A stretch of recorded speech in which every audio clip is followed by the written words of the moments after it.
Cha-ching! Joe Greco, AskJoeAboutMoney.com.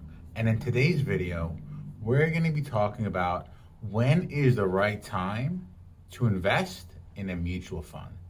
And we're going to be talking about how the taxes work when it comes to a mutual fund. Before we jump in, I want to remind you that taxes don't have to be boring.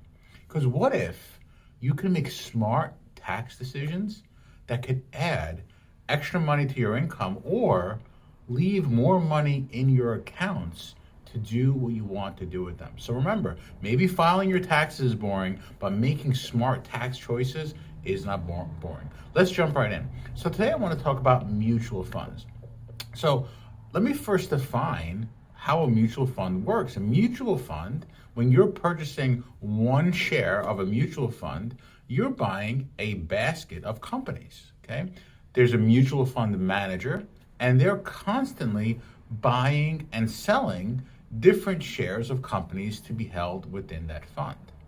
Now, here's the tricky part.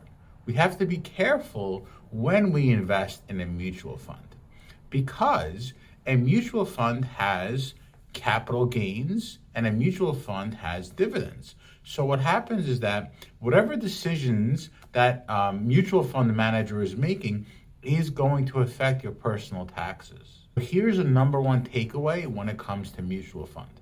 Be wary of buying a mutual fund towards the end of the year, November, December, because what happens is, depending on when the mutual fund distributes the fund, you may buy a fund in December and maybe haven't even made any money on your investment. But if there are transactions, which there often are in a mutual fund towards the end of the year, you're going to have to pay tax on that money in the current year. So the number one takeaway here is that if you're going to be investing in a mutual fund, it makes more sense to do it towards the beginning of the year versus the end of the year, because we want to make sure that we're not going to be taxed on money that we haven't even received yet, okay? We have to look at how the mutual fund is set up and how they're going to be paying capital gains and dividends, so we're not paying tax on our personal taxes. As you know, I'm new to this, so let me go and look at my sticky note here, what I'm supposed to say at the end. Go ahead and share this video with your friends and family so they can learn along with you. And don't forget to subscribe and hit the bell. And thanks for watching.